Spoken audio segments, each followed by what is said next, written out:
அனைவருக்கும் வணக்கம். இன்றைய ஆரோக்கிய தலைப்புல நாம எதை பத்தி தெரிஞ்சுக்க போறோம் அப்படின்னா, 60 வயதுக்கு மேல இருக்கக்கூடியவர்கள் அவங்களுடைய அன்றாட பழக்கவழக்கங்கள்ல சிலத மாத்திக்கிட்டாங்க அப்படின்னா, அவங்களுடைய ஆயுள இன்னும் 30 ஆண்டுகள் நீடிக்க முடியும் அப்படின்னு சொல்லப்படுது. ஆமாங்க, ஒரு சில பழக்கவழக்க முறைகள நம்ம மாற்றிக்கும் பொழுது, 60 வயதுக்கு மேல இருக்கக்கூடியவர்களால இன்னும் அவங்களுடைய ஆயுள கூட்டிக்க முடியும். அத பத்தி தான் நம்ம தெளிவா இந்த பதிவுல தெரிஞ்சுக்க போறோம். வாங்க வீடியோக்குள்ள போய் நம்ம தெரிஞ்சுக்கலாம். பொதுவா நம்முடைய அன்றாட வாழ்க்கை முறையில 60 வயது ஆகிடுச்சு அப்படின்னாலே எல்லாருக்கும் ஒரு கவலை வந்துடும். ஏன்னா, இனிமேல் நமக்கு என்ன இருக்க போகுது? நம்ம இனி எப்படி இருக்க போகிறோம்? இனிமேல் நமக்கு ஒண்ணுமே கிடையாது அப்படின்னு மூலையில போய் முடங்கிடுவாங்க. ஸோ அப்படி இருக்கக்கூடிய நபரா நீங்க, கண்டிப்பா இந்த பதிவு உங்களுக்கானது தாங்க.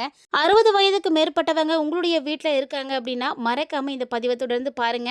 அதாவது ரொம்ப ரொம்ப நிறைய விஷயங்கள் கவனிக்கப்பட வேண்டிய விஷயங்களா இருக்கு. அதெல்லாம் என்னென்ன அப்படிங்கிறத வாங்க நம்ம சேர்ந்தே போய் பார்க்கலாம். 60 வயது அப்படிங்கிறது வாழ்வினுடைய முடிவு கிடையாதுங்க. அது பார்த்தீங்கன்னா, வாழ்க்கையினுடைய ஒரு புதிய அத்தியாயம். ஒரு புதிய அத்தியாயத்தினுடைய தொடக்கம் அப்படின்னு தான் சொல்லணும். பணியினுடைய ஓய்வுக்கு பிந்தைய இந்த 2வது இன்னிங்ஸை ஆரோக்கியமாகவும் மகிழ்ச்சியாகவும் கழிக்கிறது அப்படிங்கிறது ஒவ்வொருத்தருடைய கையில் மட்டும்தான் இருக்குது. அதாவது 60 வயதை எட்டிய உங்களுடைய கையில் மட்டும்தான் இருக்குது அப்படின்னு சொல்லணும். பெரிய அளவில் இதுக்கு மெனக்கட தேவையே கிடையாதுங்க. சிம்பிளாக செய்யக்கூடிய சின்ன சின்ன விஷயங்கள் தான். காலையில் நம்ம செய்யக்கூடிய அந்த ஆக்டிவிட்டீஸ் எல்லாத்தையும் மாற்றணும் அப்படின்னாலே போதும். இந்த 60 வயது அப்படிங்கிறது சாதாரண ஒரு விஷயம்தான். இதை தாண்டி இன்னும் உங்களுக்கு 30 ஆண்டுகள் கூடும் அப்படின்னே சொல்லலாம். அதாவது ஒரு மனிதனுடைய ஆயுட்காலம் அப்படிங்கிறது அவங்களுடைய உடல் எப்படி வடிவமைக்கப்பட்டிருக்குன்னா, 100 ஆண்டுகள் வாழ முடியும் அப்படின்ற மாதிரி தாங்க வடிவமைக்கப்பட்டிருக்கு. ஆனால் இப்போ இருக்கக்கூடிய காலகட்டங்களில் பார்த்தீங்கன்னா, 40 வயதுகள் தாண்டறதே மிகப்பெரிய விஷயமா இருக்குது.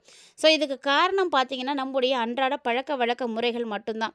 அதாவது காலையில் எழுந்து நம்ம செய்யக்கூடிய ஒரு சில விஷயங்கள், சிம்பிளான ஒரு டிப்ஸ் தான். இதை நீங்கள் ஃபாலோ பண்ணீங்க அப்படின்னாலே போதும், கட்டாயமாக உங்களால் ஆரோக்கியமாக நீண்ட நாள் ரொம்ப ஆயுளோடு வாழ முடியும். ஸோ அதை பற்றியெல்லாம் நம்ம தொடர்ந்து பார்க்கலாங்க. அதுக்கு முன்னாடி நீங்கள் நம்ம சேனலை சப்ஸ்கிரைப் பண்ணாமல் இருக்கீங்க அப்படின்னா, மறக்காமல் சேனலை சப்ஸ்கிரைப் பண்ணிக்கோங்க. கூடவே பக்கத்தில் இருக்கிற பெல் சிம்பிளையும் கிளிக் பண்ணிக்கோங்க. அப்போ தான் நாங்கள் போடக்கூடிய வீடியோக்கள் எல்லாமே உங்களுக்கு நோட்டிஃபிகேஷன் உடனுக்குடன் வந்தடையும். நீங்களும் பார்த்து பயன்பெறலாம். வாங்க வீடியோக்குள்ளே போகலாம். முதுமையின் காரணமாக நம்ம ஒரு சில விஷயங்களை செய்ய தவிர்க்கிறோம் அப்படின்னு தான் சொல்லணும். அதில் ஒன்று தாங்க அசைவு. அதாவது அசைவு தான் நம்மளுடைய ஆரோக்கியமான வாழ்க்கைக்கு முக்கிய காரணம் சொல்லுவாங்க. கீப் மூவிங் அப்படின்னு சொல்கிறது உண்டு. முதுமையில் வரக்கூடிய மூட்டு வலிக்கு முக்கியமான காரணம் நம்ம ஒரே இடத்துல அசையாமல் நீண்ட நேரம் அமர்ந்திருக்கிறது தான். அதனால் என்ன பண்ணுறீங்கன்னா, தினமுமே காலையிலையும் சரி மாலையிலையும் சரி குறைஞ்சது 2 நேரமும் 30 நிமிடங்கள் நீங்கள் மிதமான நடைப்பயிற்சி, அதாவது வாக்கிங் போங்க. ஸோ இது பார்த்தீங்கன்னா, உங்களுக்கு ரத்த ஓட்டத்தை சீராக்கி கொடுக்கும். எலும்புகளுடைய உறுதிக்கு உதவியாக இருக்கும். பொதுவாக ஒரு சிலர் பார்த்தீங்கன்னா, நடக்க முடியல, வயசாகிடுச்சு, மூச்சு வாங்குது அப்படின்னு சொல்லுவாங்க. அப்படி நடக்கும் பொழுது மூச்சு வாங்கக்கூடியவர்களாக இருக்கீங்க அப்படின்னா, வீட்டுக்குள்ளேயோ இல்லைனா மொட்டை மாடியிலேயோ சும்மா சின்ன சின்னதான வாக்கிங்கை மட்டும் போய்க்கோங்க. ஸோ இது பார்த்தீங்கன்னா ஃபர்ஸ்ட் ஸ்டெப்பு. நம்மளுடைய வாழ்க்கையில் ஆரோக்கியமான வாழ்க்கை நம்ம 60 வயசுக்கு மேலே வாழணும் அப்படின்னா, நீங்கள் செய்யக்கூடிய முதல் விஷயம் இந்த வாக்கிங் தாங்க. ஸோ இந்த மாதிரி சின்ன சின்ன டிப்ஸை மட்டும் ஃபாலோ பண்ணிங்க அப்படின்னாவே போதும். உங்களுடைய ஆரோக்கியம் ரொம்ப ரொம்ப சிறப்பாக இருக்கும். இதுக்கு பார்த்தீங்கன்னா, யாருடைய உதவியுமே உங்களுக்கு தேவை கிடையாது. உங்களால் முடிந்ததை நீங்களே செய்யுங்க. உங்களுக்கு டைம் இருக்கும்போது, அதுவும் காலையில் செய்கிறதும் மாலையில் செய்கிறதும் ரொம்ப நல்லது. அதனால தான் அந்த டைமிங்கை ஃபாலோ பண்ண சொல்கிறது. ஸோ அடுத்ததான் நம்ம என்ன பார்க்க போகிறோம் அப்படின்னா, தண்ணீர் குடிக்கிறது. ஸோ ஒரு சிலர்லாம் பார்த்தீங்கன்னா, அவங்களுக்கு தாகம் எடுத்தால் தான் தண்ணி குடிப்பாங்க. ஸோ தாகம் எடுக்கலை அப்படின்றதுக்காக நீங்கள் தண்ணீர் குடிக்காமல் இருக்கக்கூடாது. தண்ணீர் அப்படிங்கிறது நமக்கு ரொம்ப ரொம்ப முக்கியமான ஒரு பானம். அந்த தண்ணீர் நமக்கு தாகமே இல்லை அப்படின்னாலுமே கூட தண்ணீர் குடிங்க. ஏன்னா வயசு ஏற ஏற மூளையிலுடைய தாகத்தை உணர்த்தக்கூடிய திறன் பார்த்திங்கன்னா குறைய ஆரம்பிக்கும். ஸோ அந்த மூளையில் தாகத்தை குறைக்கக்கூடிய திறன் ஏற்படும் பொழுது என்ன ஆகும்னா, உடலில் தானாகவே நம்மளுடைய நீர்ச்சத்தானது குறைய ஆரம்பிக்கும். அதுதான் டீஹைட்ரேஷன் அப்படின்னு சொல்லுவாங்க. சோர்வாயிடுவாங்க, மயக்கம் வரும். அவங்களுடைய உடலுக்கு தண்ணீர் தேவை அப்படிங்கிறது கூட அவங்களுக்கு தெரியாமல் போயிடும். ஸோ தாகம் எடுக்கலை, அதனால் நம்ம தண்ணீர் குடிக்கலை அப்படின்னு சொல்லுவோம். தாகம் எடுக்கலினாலும் சரிங்க, நீங்கள் தண்ணீர் குடிங்க. அதுவும் காலையில் எழுந்த உடனே வெது வெதுப்பாக நீங்கள் ஒரு 1/2 லிட்டர் அளவுக்கு நீங்கள் தண்ணி குடிங்க. இல்லைனா பச்சை தண்ணி கூட குடிங்க. ஆனால் வெறும் வயிற்றில் நீங்கள் தண்ணீர் குடிங்க. அது ரொம்ப ரொம்ப ஆரோக்கியமான ஒன்று. ஏன்னா, நம்ம இரவு நேரம் முழுக்க நம்ம அப்படியே வந்து ஓய்வு எடுத்துட்டுருக்கோம். நம்முடைய உடல்ல இருந்து வேர்வை மூலமாக நெறைய நீர்ச்சத்துக்களானது வெளிவரும். அப்படி நிறைய நீர்ச்சத்து வெளிய வந்துடுச்சு அப்படின்னா, உடல்ல பார்த்தீங்கன்னா, நீர்ச்சத்து குறைய ஆரம்பிக்கும். ஸோ, அதுக்காக தான் காலையில எழுந்த உடனேயே வந்து தண்ணீர் குடிங்க அப்படின்னு சொல்றது. இந்த தண்ணீர் குடிக்கக்கூடிய பழக்கம் பார்த்தீங்கன்னா, ரொம்ப ரொம்ப நல்ல பழக்கம். ஸோ, நம்மளுடைய உடலுக்கு தேவையான நீர்ச்சத்து கண்டிப்பா இருக்கணும். ஸோ, அதனால தாகம் வருதோ இல்லையோ, குறிப்பிட்ட இடைவெளியில நீங்க தண்ணீர் எடுத்துக்கோங்க. இல்லைன்னா மோர் குடிங்க, ஜூஸ் குடிங்க. இது மாரி ஏதாவது ஒண்ண வந்து பழக்கப்படுத்திக்கோங்க. தாகம் எடுக்கல, அதனால நான் தண்ணீர் குடிக்கல அப்படின்னு சொல்றத இதோட வந்து அவாய்ட் பண்ணிக்கோங்க. அதுவும் 60 வயதுக்கு மேல இருக்கக்கூடியவர்களா இருக்கீங்க அப்படின்னா, கண்டிப்பா இந்த டிப்ஸ நீங்க ஃபாலோ பண்ணிக்கோங்க. 3வதா நம்ம பார்க்கக்கூடிய விஷயம் என்ன அப்படின்னா, உணவுல தாங்க மாற்றம் கொண்டு வரணும். ஏன்னா உணவே மருந்து. நம்ம சாப்பிடக்கூடிய உணவு தான் நமக்கு ஆரோக்கியமான உடல வந்து கொடுக்குது. இளம் வயதில சாப்பிட்டது மாரி எண்ணெயோ, காரமோ இதெல்லாம் வந்து வயசாயிடுச்சு அப்படின்னா சாப்பிட முடியாது. ஏன்னா, அதெல்லாம் செரிக்கிறது ரொம்ப கஷ்டம்னு சொல்லுவாங்க. ஸோ, அதனால எளிதில செரிமானம் ஆகக்கூடிய உணவுகள நீங்க எடுத்துக்கோங்க. இட்லி, இடியாப்பம், வேக வைத்த காய்கறிகள், கீரைகள் இதெல்லாம் அதிகமா உங்களுடைய உணவுல சேர்த்துட்டு வாங்க. முக்கியமா இரவு உணவ நீங்க 8 மணிக்குள்ள முடிச்சுடுங்க. அதற்கு மேல சாப்பிடும் பொழுது, உங்களுடைய வயதுக்கு ஏத்த மாரி உங்களுக்கு பிரச்சனைகளானது ஏற்படும். அதாவது நெஞ்செரிச்சல் ஏற்படுறது, இல்லைன்னா தூக்கம் வராம கஷ்டப்படுறது, இதெல்லாம் வந்து ஏற்படும். செரிமானம் வந்து சரியா நடக்காம கூட போகலாம். அதனால 60 வயதிற்கு மேற்பட்டு இருக்கக்கூடியவர்கள நீங்க கண்ணும் கருத்துமா தான் பார்த்துக்கணும்.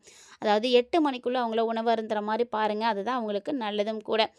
3வதா பார்க்கக்கூடிய விஷயம் வந்து கண்டிப்பா நீங்க ஃபாலோ பண்ணுவீங்கன்னு நெனைக்கிறேன்.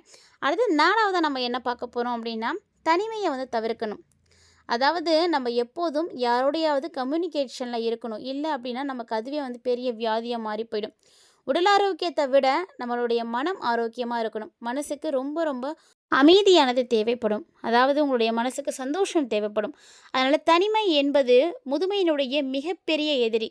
ஸோ அதனால நீங்க 60 வயதுக்கு மேல இருக்கீங்க அப்படின்னா, நிஜமா உங்களுடைய பழக்கத்துல இத வந்து ஆட் பண்ணிக்கோங்க.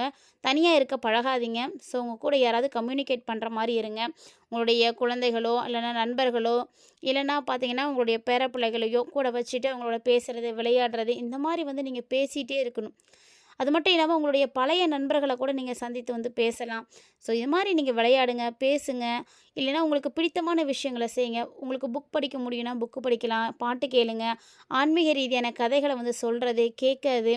இந்த மாரி உங்களுடைய மனச வந்து பார்த்தீங்கன்னா, நீங்க சந்தோஷமா வச்சுக்கணும். ஆன்மீக கூட்டங்கள்லாம் போய் கலந்துக்கலாம். இப்படி நீங்க உங்களுடைய மனச லேசா வச்சுக்கிட்டீங்க அப்படின்னாலே போதுங்க. பாதி நோய்கள் வந்து குணமாயிடும். அடுத்ததா மூளைக்கு வேலை கொடுக்கணும். நம்முடைய உடல் எப்படி வந்து இயங்குதோ அதே போல் நம்முடைய மூளைக்கும் பயிற்சி தேவை. அதாவது உடலுக்கு வந்து பயிற்சி வேணும் அப்படிங்கிறதுக்காக நம்ம உடற்பயிற்சிகள்லாம் செய்துக்கிறோம். அதே நம்மளுடைய மூளைக்கு எப்படி பயிற்சி கொடுக்க முடியும்?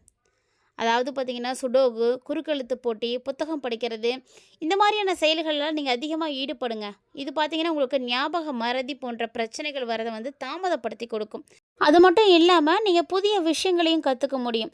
ஏன்னா, நம்ம புதிய புதிய விஷயங்கள கத்துக்கணும் அப்படிங்கிறதுக்கு வயசு வந்து ஒரு தடை கிடையாது.